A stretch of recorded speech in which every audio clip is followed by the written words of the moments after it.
Oke, selamat pagi untuk Bapak Ibu yang sudah join ke acara BitTalk.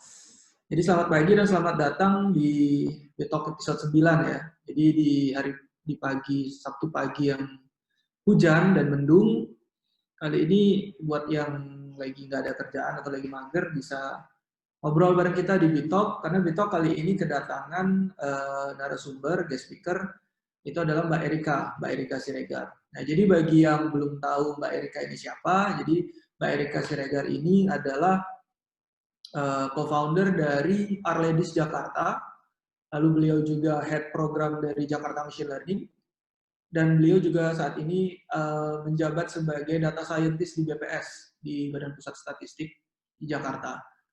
Nah, jadi hari ini Mbak Erika akan sharing terkait topik tentang web scraping 101. Jadi apa itu web scraping, bagaimana melakukan web scraping, dan informasi apa yang bisa kita dapat dari web scraping. Dan juga kita akan sedikit share tentang organisasi Arledis. Nah, jadi saya juga penasaran nih, Arledis ini apa gitu.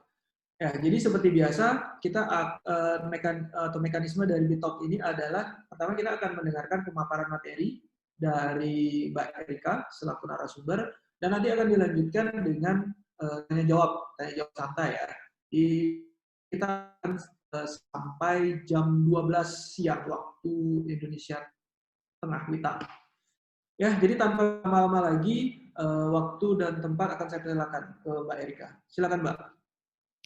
Oke, terima kasih banyak Mas Edi atas waktunya, atas kesempatannya untuk mengisi acara di talk kali ini. Selamat siang Bapak dan Ibu yang sudah hadir. Perkenalkan, nama saya Erika. Saya ingin share sedikit ya slide saya. Nah, ini terlihat ya Bapak dan Ibu ya. Oke, jadi sesuai dengan yang tadi disampaikan oleh Mas Edi, hari ini saya mau berbagi sedikit tentang web scraping 101, lebih ke intro tentang web scraping, apa itu web scraping, dan bagaimana cara dasar untuk melakukan web scraping. Selain itu, saya juga senang banget karena dikasih kesempatan sama Mas Edi untuk berbagi tentang Arledis Jakarta juga. Oke, ini sedikit tentang saya. Jadi, seperti yang tadi udah diperkenalkan, saya saat ini bekerja sebagai data scientist di Badan Pusat Statistik di Jakarta. Saya juga co-founder dari Arledis Jakarta, dan juga saya juga bantu-bantu sebagai head of program di Jakarta Machine Learning. Keduanya ini merupakan komunitas terkait data science di Jakarta. Sebenarnya kita juga menjangkau seluruh Indonesia juga sih, jadi kalau misalnya Bapak dan Ibu atau teman-teman sekalian ada yang tertarik untuk belajar data science atau mungkin sekedar ingin dapat knowledge aja, silakan aja ikut. Nah, untuk education-nya saya S1-nya statistik dari STIS, kemudian S2-nya saya computer science di ODU.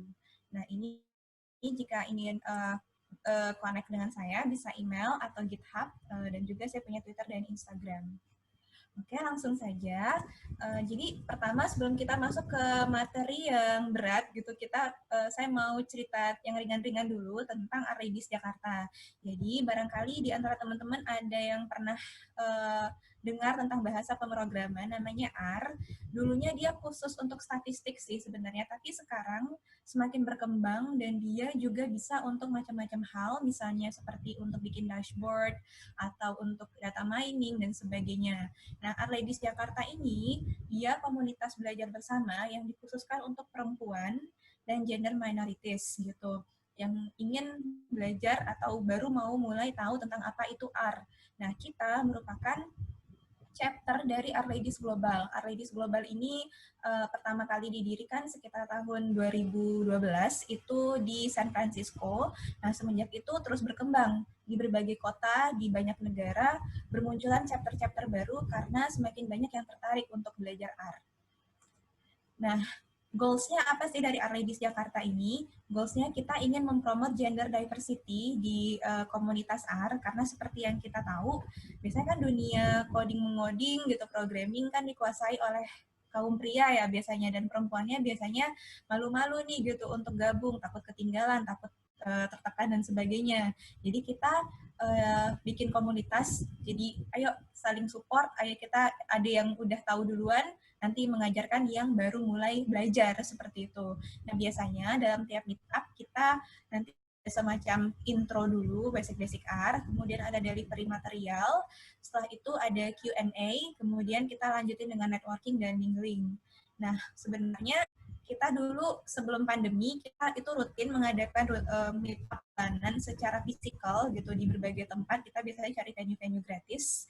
Tapi sejak adanya pandemi terpaksa kita merubah format menjadi online. Jadi biasanya kita tetap setiap bulan tapi melalui platform Zoom. Nah, ini why you should join Our Ladies gitu, karena yang pertama, kita menerima semua member dari segala level profisiensi. Jadi kalaupun baru mulai belajar atau bahkan belum punya art di laptop masing-masing, ikut aja dulu, nanti kita bisa bantu untuk instalasi. Tapi mungkin karena sekarang formatnya online agak sedikit repot ya untuk bantu-bantu instalasi, tapi kita tetap bisa untuk membantu via chat atau via yang lain gitu, media-media yang lain. Dan kita juga komunitas yang ramah gitu, kita tidak akan menekan ataupun tidak ada saling apa ya namanya ya, pokoknya intinya membantu gitu. Jadi tidak perlu ragu atau malu untuk bertanya, tidak perlu merasa insecure, karena di komunitas ini kita bukan kayak guru dan murid, tapi lebih belajar, explore, mencoba bersama. Karena pasti di antara yang ngajar di antara yang hadir pada suatu meeting ada yang lebih tahu tentang topik yang lain. Nanti bisa jadi pengajar atau yang nge-share materi di meetup berikutnya. Nah, mungkin nanti kalau tertarik bisa pantengin sosial media kami, karena untuk bulan ini kita akan ada meetup, insya Allah tanggal 24 Oktober, hari Sabtu. Nanti kita coba kolaborasinya sama DSI, barangkali ada yang pernah dengar Data Science Indonesia, itu juga komunitas data science yang besar. Nanti speakernya dari mereka. Seperti itu. Nah, ini beberapa dokumentasi dari meetup yang pernah kami lakukan sebelumnya. Ini seperti ini kira-kira suasana belajarnya. Jadi nanti ada skrip, kita coba bersama, ada error, nanti ditanyakan, nanti kita bantu gitu, seperti itu. Nah, ini meetup-nya, dan kita sekarang sudah beralih ke format online dengan menggunakan Zoom, jadi tetap ada hands-on, tetap ada materi dengan slide, dan semua materinya kita share di GitHub kita. Jadi, bagi yang ingin mencoba untuk belajar sendiri setelah meetup online, bisa banget langsung ke GitHub, download aja, karena kita membebaskan semuanya, menggratiskan semua materi-materinya. Nah, kita juga mencoba untuk berkolaborasi dengan banyak partner agar semakin berkembang komunitas ini. Jadi kita pernah kerjasama dengan Grab dan Kudo, terus Senorekpon, kita pernah kerjasama dengan Mozilla juga, dengan DQ Lab, Tokopedia, dengan WCS, dan juga Algoritma dan Supertype. Nah, insya Allah nanti 2 minggu lagi itu dengan DSI, tapi saya belum cantumin logonya di sini karena belum berlangsung gitu kolaborasinya. Jadi kalau nanti tertarik silahkan gabung aja dengan kami, karena kita online formatnya. Nah, ini barangkali jika ada yang tertarik untuk tahu lebih banyak tentang Art Ladies, bisa cek sosial media kami. Ada Twitter, ada Instagram, @artladiesjkt. Kita juga punya meetup.com. Di sana juga kita posting kalau ada hal-hal baru. Dan ini yang paling penting, GitHub kita. Karena di GitHub ini semua materi akan kami share, mulai dari slide, script, dan sebagainya itu ada di sana semua. Jadi bisa untuk belajar sendiri. Terus juga biasanya ada pertanyaan tuh kalau tiap kali saya cerita tentang Art Ladies, apakah cowok dilarang ikut gitu? Jadi sebenarnya tidak dilarang gitu, bebas-bebas aja untuk ikut. Cuma memang kita akan prioritaskan perempuan. Jadi jika kita misalnya dalam satu kali meet up kita slotnya 100 gitu, selama masih ada slot kosong maka laki-laki boleh bergabung. Tapi jika misalnya sudah penuh maka kita terpaksa menolak yang pria seperti itu. Jadi kita tetap prioritaskan yang perempuannya. Oke, itu tadi sekilas tentang Art Ladies dari saya. Sekarang kita masuk ke topik utamanya, yaitu tentang web scraping. Nah, barangkali di sini udah pernah dengar tentang apa itu web scraping ya, tapi nggak apa-apa, saya ceritakan lagi. Jadi, asal muasalnya ada istilah web scraping itu kan bermula dari semakin berkembangnya internet dalam 10 tahun terakhir, terus juga kita bisa tahu bahwa di internet semua informasi itu ada gitu. Mulai dari informasi e-commerce kayak Tokopedia atau informasi lowongan kerja di Jobs ID, Jobstreet, dan sebagainya. Kita juga bisa tahu tren yang lagi hit sekarang apa dari Google Trend misalnya. Kita juga topik-topik yang lagi tren di Twitter juga, dan juga berita-berita yang ada di seperti detik.com, Kompas, dan sebagainya. Nah, ini melahirkan ide gitu di kepala orang gitu. Kenapa kita tidak coba untuk mining gitu, jadi mengambil insight atau informasi dari informasi yang bertebaran di internet tadi gitu, karena seperti yang kita tahu, kalau kita mau dapetin informasi dengan cara collection yang tradisional, misalnya kita pakai survei atau datang rumah ke rumah, tentu itu ada biaya, effortnya juga sulit ya. Jadi orang mulai sekarang melirik alternatif lain, yaitu dengan menggunakan web scraping atau memanfaatkan informasi yang ada bertebaran di internet gitu. Dan ternyata kita bisa banget gitu, bisa banget untuk istilahnya menambang informasi. Kemudian kita bisa jadikan dia sebagai dasar untuk membuat keputusan, sehingga nanti keputusannya lebih bersifat data driven. Terus bisa juga dipakai nanti hasilnya untuk melakukan analisis lebih lanjut, misalnya visualisasi ataupun membuat sentimen analisis atau membuat dashboard seperti itu. Kemudian, nah ini jadi sebenarnya web scraping itu apa sih? Jadi web scraping itu sesuai dengan terjemahan istilahnya kata per kata, jadi dia itu adalah extracting informasi dari website dan mengubahnya ke dalam format yang sesuai dengan yang kita perlukan gitu. Misalnya kita bisa format dia menjadi HTML, JSON, atau CSV. Biasanya sih kalau saya pernah mengerjakan web scraping itu saya jadikan sebagai CSV atau JSON karena dia mudah untuk di-convert menjadi yang lain. Misalnya saya mau jadikan dia nanti database atau yang lain tuh gampang banget. Kemudian sebenarnya web scraping itu pada dasarnya sama sih kayak kita copy paste website ya. Misalnya mungkin teman-teman ada yang pernah dulu pas mengerjakan skripsi atau tesis gitu, terus ketemu artikel ingin dipakai untuk tulisan misalnya atau untuk di slide. Kita kan cara manualnya mungkin tinggal klik di website itu blog, terus copy and paste gitu. Cuman mungkin kita bisa bayangkan kalau kita sudah mulai bekerja dengan data yang banyak banget gitu, dengan misalnya melibatkan 1000 websites misalnya, tentu tidak efektif ya untuk melakukan manual copy and paste gitu. Jadi kita gunakan scripting dengan tools-tools web scraping gitu untuk bisa mengautomasi proses ekstraksi data tadi gitu. Jadi sebenarnya basically dia tuh seperti imitating human actions through lines of script gitu. Nah, ini ada kenapa kita men-scrape web gitu. Jadi sebenarnya sudah saya mention sedikit di slide sebelumnya, karena yang pertama ini merupakan cara yang mudah untuk dapetin informasi yang banyak, kemudian dia sifatnya bisa mengotomasi hal-hal yang tadinya kita kerjakan secara manual, terus dia juga efektif untuk mereduce manual work and operation cost, lebih cepat juga, dan kita bisa dapetin clean and structured data. Clean and structured data ini maksudnya yang sudah bentuknya tabular gitu, jadi bisa kita gunakan untuk proses analisis lebih lanjut, kurang lebih seperti itu.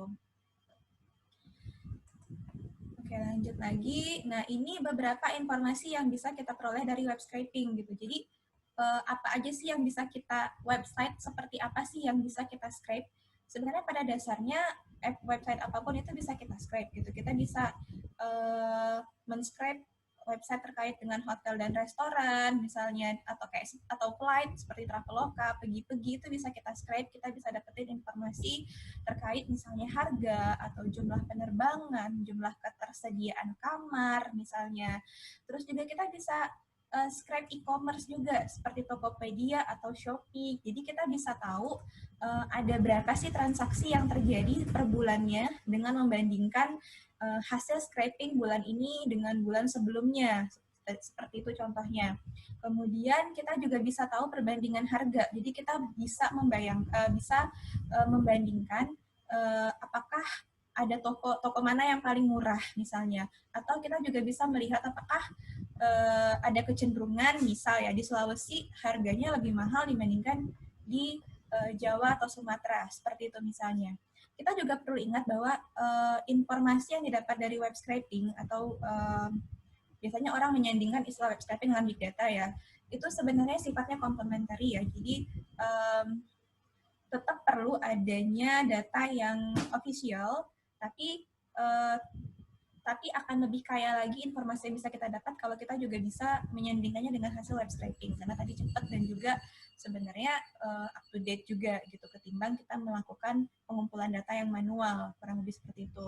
Kemudian kita juga bisa dapetin tentang data saham dari IDX misalnya, atau data tentang lowongan kerja di LinkedIn, kita bisa gabungin data dari LinkedIn, dari Jobstreet, Jobs ID. Nanti kita bisa dapetin mana sih negara atau kota atau mungkin lowongan pekerjaan apa sih yang paling prospektif dari segi gaji dan sebagainya.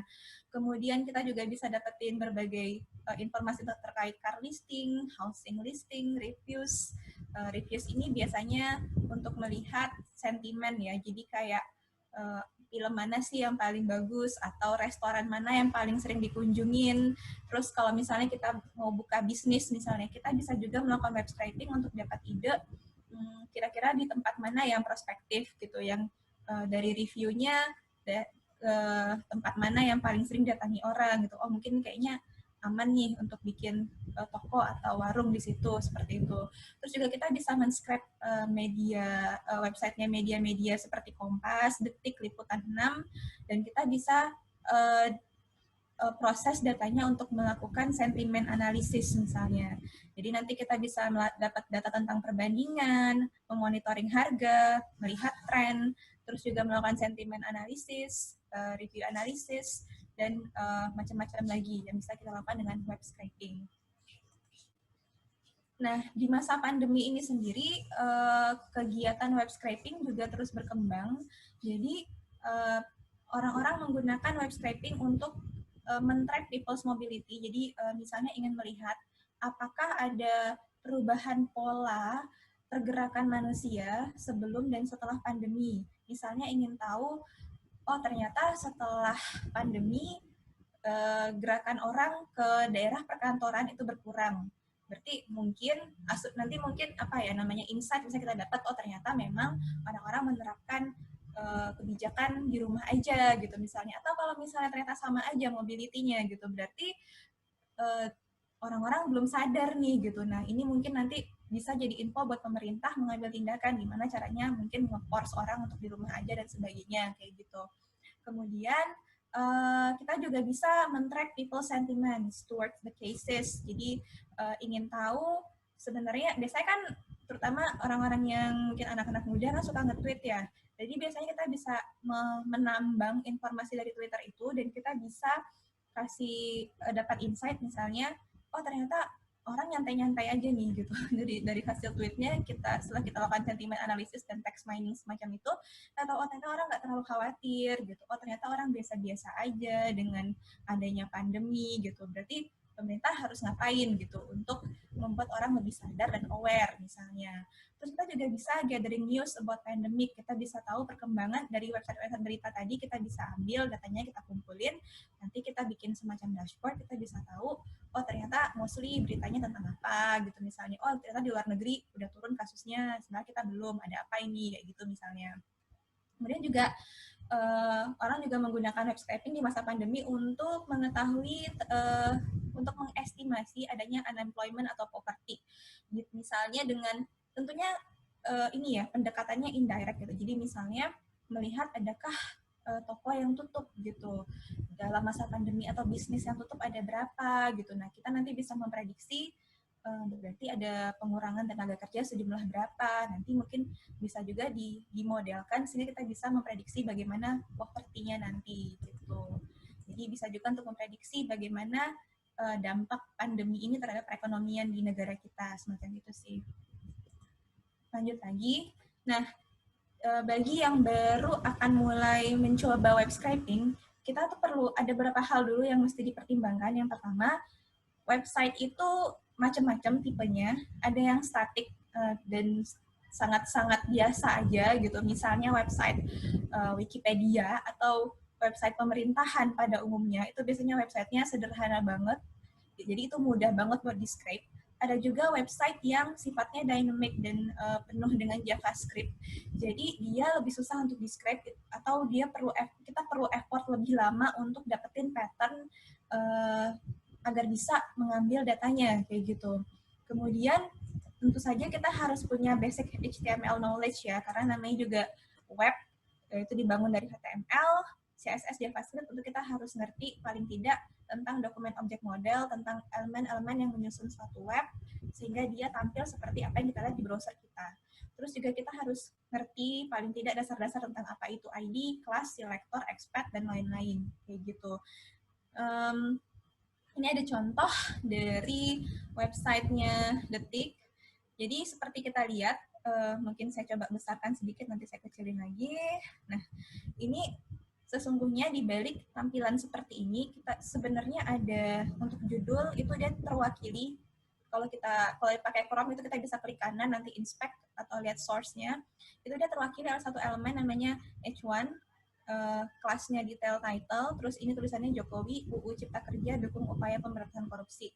Nah, terus juga untuk tulisan Jumat 9 Oktober, itu sebenarnya diwakili oleh satu elemen div, di mana nama kelasnya adalah detail, date, dan sebagainya.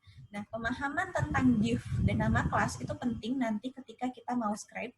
Kita, misalnya nih, saya ingin script judul-judulnya saja, maka saya bisa bikin script di mana nanti script saya itu khusus mencari elemen yang nama kelasnya misalnya detail title seperti ini. Nanti semua konten dari detail title akan saya ambil sehingga saya dan akan saya scrap seperti itu.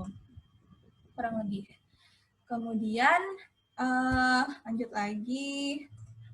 Nah, ini hal lain yang juga mesti kita ingat adalah bahwa si web developer itu secara regularly biasanya mereka akan melakukan updating terhadap websitenya, dan itu bisa berarti perubahan dari kode websitenya, sehingga sangat perlu bagi kita untuk memantau apakah websitenya masih sama atau enggak. Karena kalau misalnya kodenya berubah, itu bisa berarti elemen yang dia pakai di sini, nama kelas, nama ID, ataupun nama tag itu bisa berubah.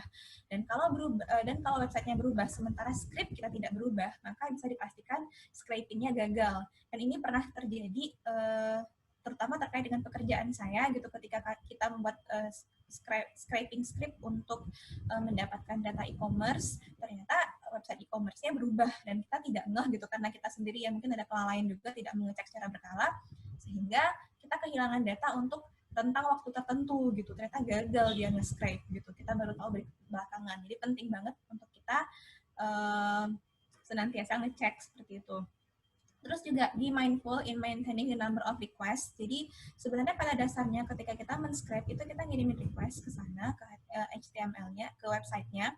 Dan biasanya kalau kita terlalu banyak, jadi kan intinya kita request dapat data gitu ya. Nah, kalau misalnya kita ngirim request-nya terlalu banyak dalam sehari, bisa jadi servernya menganggap kita adalah intruder gitu yang bermaksud buruk, sehingga IP kita bisa diblok. Jadi namanya juga ibaratnya gini, sebenarnya kan web scraping ini sendiri itu masih kontroversi ya. Ada yang bilang dia itu legal, ada juga sebagian yang nggak rela sebenarnya konten dari website yang diambil-ambil aja gitu. Cuman mostly kalau kita baca di internet sekarang, di Google dan sebagainya, artikel-artikel mostly bilang bahwa udah legal sih sebenarnya. Cuman ya tetap aja akan ada web server itu yang tentunya kerepotan dong kalau dia harus melayani request dalam jumlah banyak pada satu waktu tertentu gitu. Jadi kita juga ada sopan santun juga lah ya gitu ketika ngambil data dari website orang. Jangan terlalu dibanjiri dengan banyak request dalam satu waktu. Nah, kemudian ada juga website yang menyediakan API gitu. Nah, kalau misalnya ada API-nya, mudah-mudahan di sini pernah dengar API ya. Nah, API itu sebenarnya mungkin istilah gampangnya cara kita untuk masuk ke suatu website gitu untuk, jadi API itu ibaratnya apa ya, si pembuat website udah menyediakan serangkaian instruksi yang membuat kita mudah untuk mengambil informasi dari dia gitu lah, semacam itu. Misalnya yang punya API apa ya, misalnya Twitter itu dia sudah menyediakan semacam instruksi buat kita untuk ngambil informasi terkait user, tentang jumlah likes, atau tentang konten tweetnya sendiri. Nah, kalau misalnya sudah ada API seperti itu, gunakanlah API. Tidak perlu merepotkan diri sendiri dengan men-scrape website seperti ini, gitu. Karena sebenarnya scrape website itu kan adalah cara kita mengakali gitu. Jadi kayak, aku pengen nih kontennya website itu, tapi dia nggak ngasih cara agar aku bisa otomasi, ya udah aku scrape aja gitu. Ini sebenarnya cara manual kan ya. Jadi kalau misalnya si website udah menyediakan API, artinya cara legal untuk, bukan cara legal sih, cara resmi gitu untuk ngambil konten dia, gunakanlah itu gitu, karena lebih aman dan lebih secure juga. Nah, ini ada ilustrasi tentang HTML elements yang tadi sempat saya mention di awal. Jadi ini contohnya. H1 ini adalah tag name. Kalau teman-teman ada yang belum pernah lihat HTML elements, bisa sekarang mungkin buka browser, ketikkan sembarang sembarang URL, nanti bisa klik kanan inspect, misalnya seperti ini, misalnya klik kanan inspect, atau bisa juga view page source, nanti akan terlihat elemen-elemennya. Nah, di sini contohnya untuk elemen yang H1 itu, H1 disebut dengan tag name, di sini kelas itu sama dengan attribute name, primary, kelasnya adalah namanya primary, primary ini merupakan value, dan ini adalah contoh, nah ini adalah teksnya yang kita lihat nanti di dalam browser kita. Terus, nah ini ada berbagai macam HTML tags. Ini sebagai pengetahuan kita aja. Ini cuma sebagian saya taruh di sini. Kalau teman-teman ingin tahu lebih banyak, bisa lihat di w3schools.com. Di sini jenis-jenis tag itu bisa ada HTML, head, title, body, dan seterusnya. Nanti bisa diekspor sendiri. Nah ini dokumen object model. Jadi kalau kita bisa gambarkan secara general gitu, website itu, web page itu intinya adalah dokumen HTML, di mana dia terdiri dari head dan body. Di head itu ada title, ada DOM check, di body sendiri ada, ini misalnya komponennya mengandung A itu misalnya untuk link, hyperlink, ref gitu. Jadi kita bisa mengekstrak link-link yang ada pada suatu website. Misalnya saya mau buka misalnya detik.com, saya ingin mengkoleksi semua link-link yang ada di halaman ini. Kita nanti bisa lakukan itu dengan menspesify di script kita untuk mengambil href-nya, semacam itu. Kemudian nanti ini input ini biasanya kan di website ada input kayak text box atau drop down semacam itu.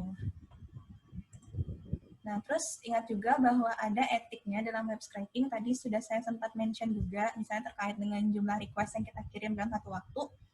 Selain itu juga ada namanya robots.txt.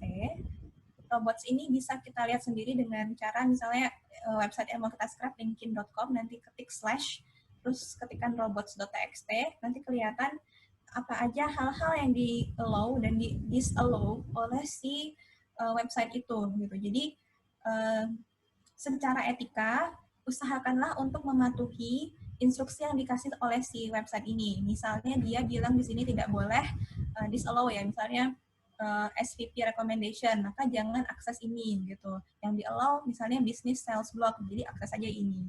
Nah, bagaimana kalau misalnya ada orang yang nakal gitu misalnya, jadi udah disallow dia scrap juga gitu. Ya sebenarnya juga tidak akan langsung ada punishment juga sih, makanya di sini disebut dengan etik gitu. Jadi usahakanlah untuk beretika juga, jadi gitu, kurang lebih seperti itu.